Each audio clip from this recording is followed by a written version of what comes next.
नमस्ते का जवाब भी नहीं ये है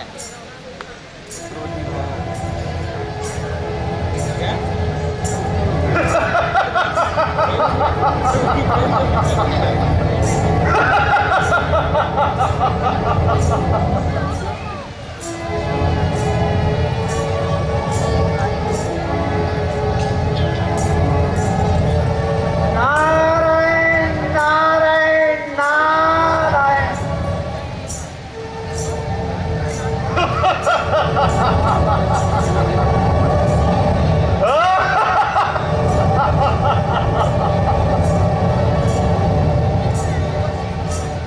देवर्षि प्रणाम। सुखी रहो लंकेश। कहो कुशल से तो हो।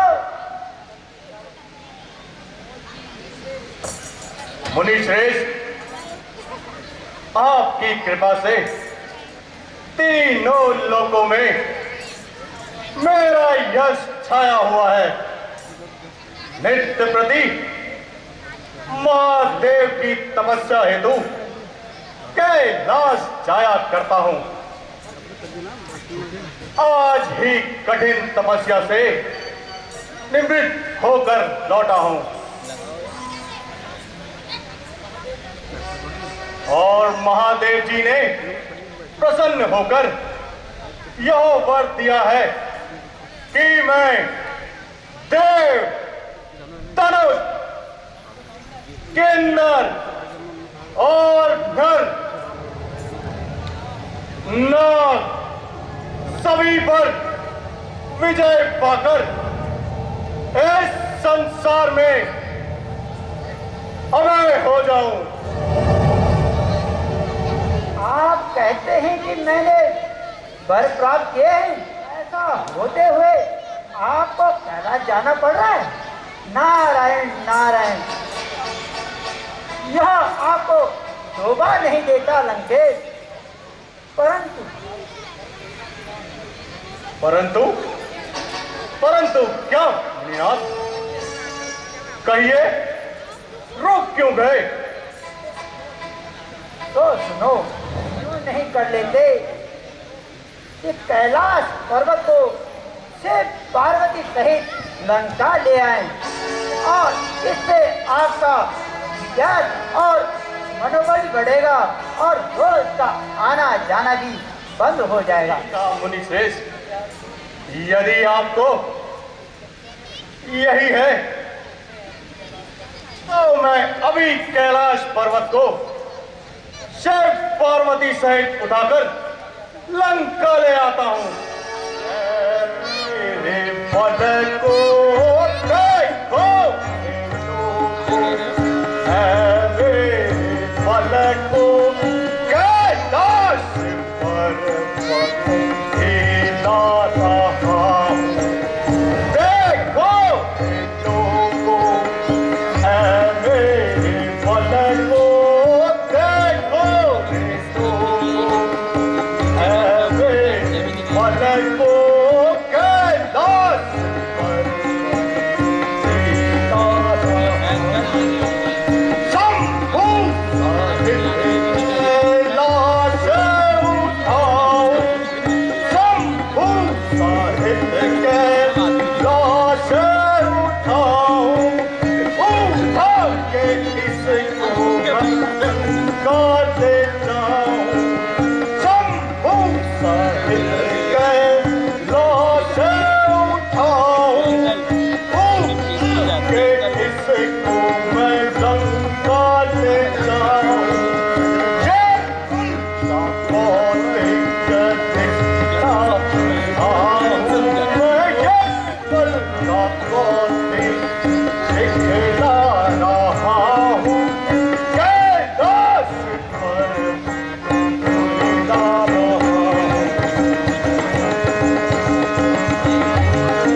पक्षी इधर उधर भाग रहे हैं। ऐसा मालूम होता है कि कोई सारे कैलाश पर्वत को उठा रहा हो। हे सुनिए, आश्चर्य की कोई बात नहीं। यह वही दुष्ट रावण है जो अभी अभी मुझसे वर लेके गया था और नारद के बहकाने पर पर्वत को उठाने के लिए और दानों की परीक्षा लेने आया है। मैं इसका घमंड अभी टूट करता हूँ। त्राहे त्राहे प्रभु त्राहे, हे प्रभु त्राहे, क्षमा करो प्रभु, हे नाथ क्षमा करो। बालक को तुम बालक को तुम हमारी पति याद रखना,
हमारे इस राज्य में कोई भी ऋषि मुनि तथा तपस्वी वैद्य जप तप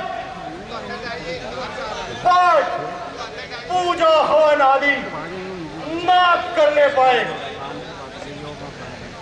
और अब उन्हें यह भी बता देना होगा कि उन्हें राजकीय कर देना होगा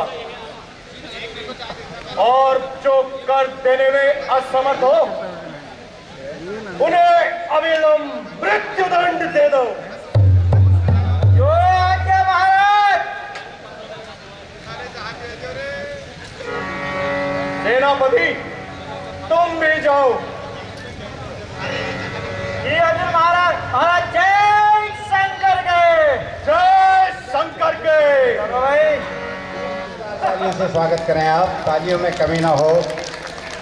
श्री महेश चंद शर्मा जी द्वारा, महेश चंद शर्मा जी जो कर्मठ कार्यकर्ता हैं और हमारे समिति के उपाध्यक्ष हैं, उनके द्वारा श्री रमेश चंद शर्मा जी का पुष्पमाला से स्वागत। श्री महेंद्र सिंह रावत जी, श्री महेंद्र सिंह रावत जी संगठन सचिव, इनके द्वारा रमेश चंद शर्मा जी का पुष्पमाला से स्वागत। श्री जगत सिंह अधिकारी जी जो कोषाध्यक्ष हैं, कोष संभालते हैं ये, इनके द्वारा हमारे रमेश चंद शर्मा जी का पुष्पमाला से स्वागत। और श्री भरत सत्यवली जी युवा हैं, प्रॉम्प्टिंग भी करते हैं और हर जगह उप कोषाध्यक्ष हैं हमारी समिति के, इनके द्वारा रमेश चंद शर्मा जी का पुष्पमाला से स्वागत। और हम सौभाग्यशाली हैं कि वो अपनी पोती को भी साथ में लेके आए हैं, यानी कि 30। भाई सुनो, आज माला माल बनना है। जो भी बिके पहले तो प्यार से दे देना और नहीं बिके फिर तो ओम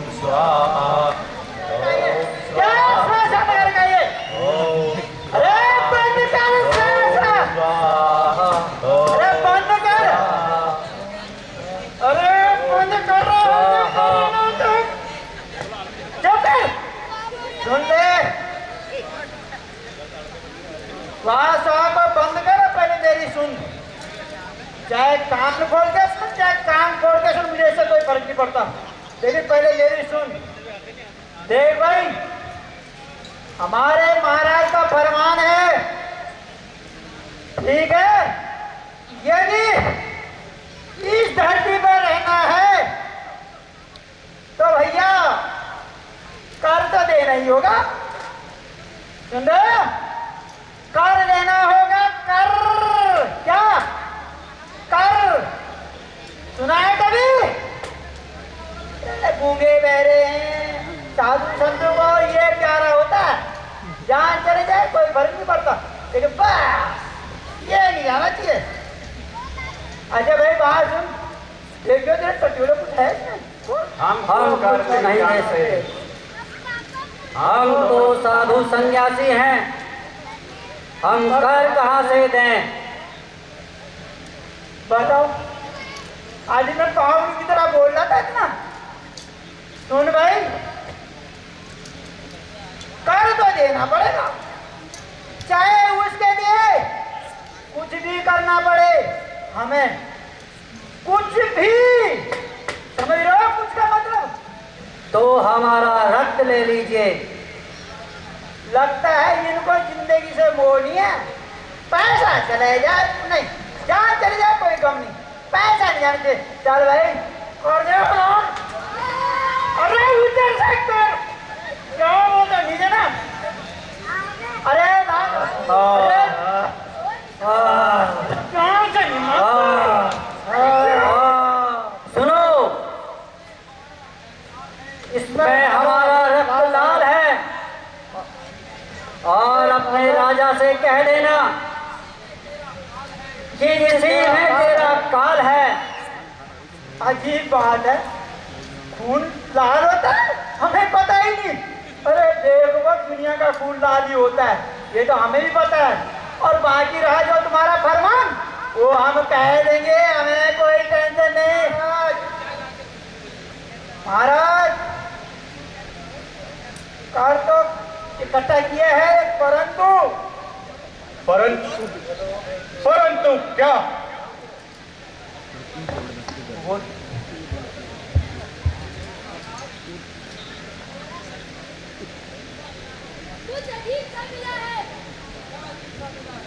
क्या अजीब सा मिला है? साफ साफ कहो मंत्री। महाराज, उन्होंने घर के फजले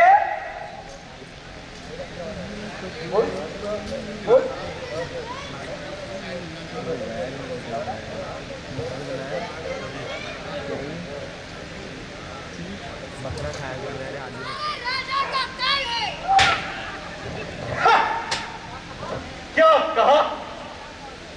मेरा काल है?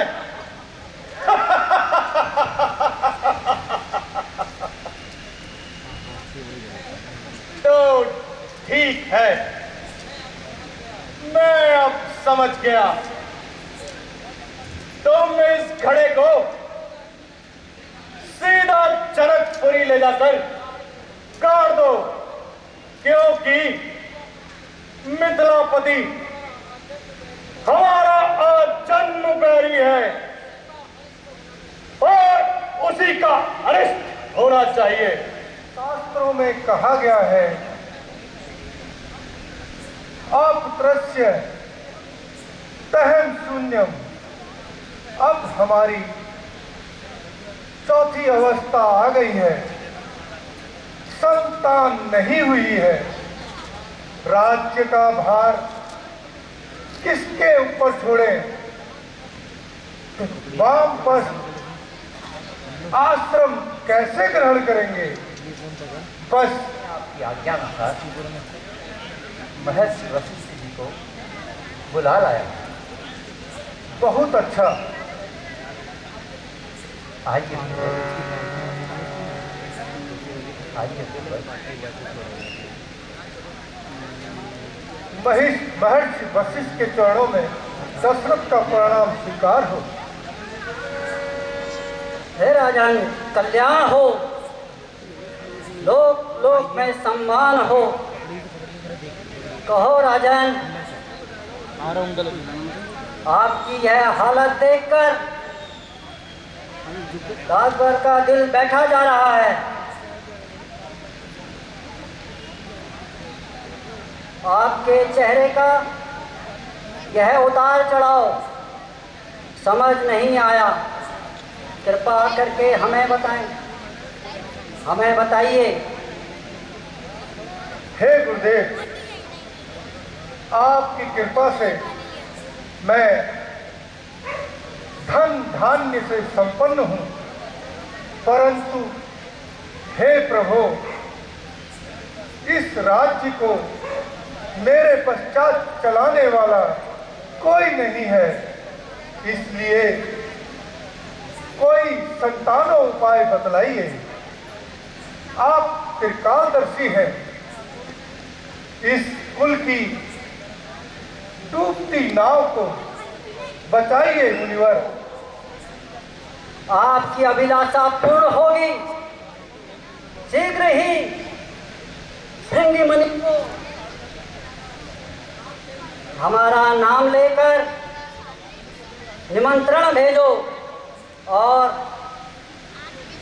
किसी दूत को भेजकर अपने ही साथ बुला लाओ। मंत्री जी, महाराज, आप वशिष्ठ जी के कथनानुसार महर्षि श्रृंग ऋषि को अति शीघ्र बुलाने का प्रबंध करें। जो आज्ञा महाराज। राजा दशरथ का परिणाम स्वीकार हो। राजन कल्याण हो, लोक लोक में सम्मान हो। हाँ, कहो कैसे हैं?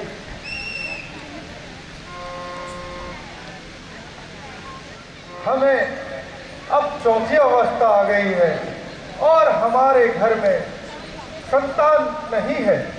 इसलिए ऐसा कोई उपाय बताएं जिससे कि हमें संतान सुख की प्राप्ति हो। हे राजन, आप चिंतित न होइए, आपका दुख अवश्य दूर होगा। यज्ञ की सामग्री इत्यादि तैयार करवाओ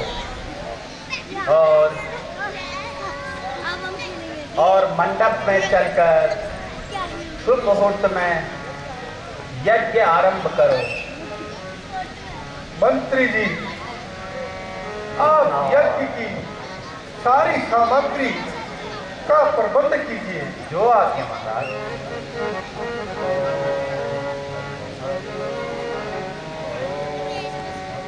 हमने श्रृंग ऋषि द्वारा एक विशेष यज्ञ किया है और उनका कहना है कि इस यज्ञ से हमें संतान की उत्पत्ति होगी और उन्होंने यह प्रसादी दी है। आप तीनों रानियां इसे ग्रहण कीजिए।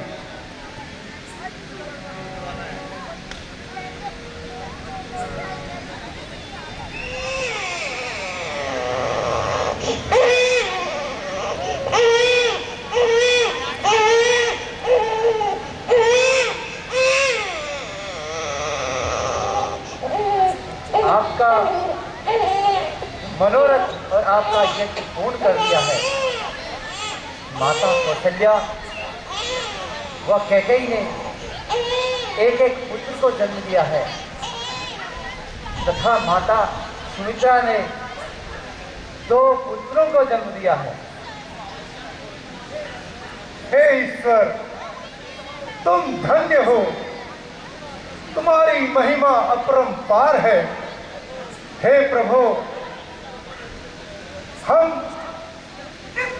कोई ऐसा व्यक्ति नहीं जिसने तुम्हारा आश्रय ना लिया हो और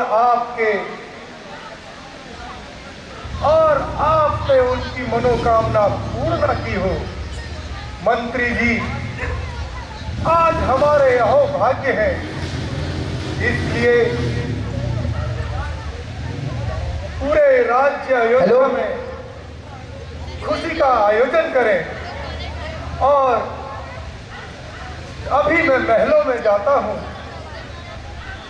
और यह सुख समाचार सुनाता हूँ।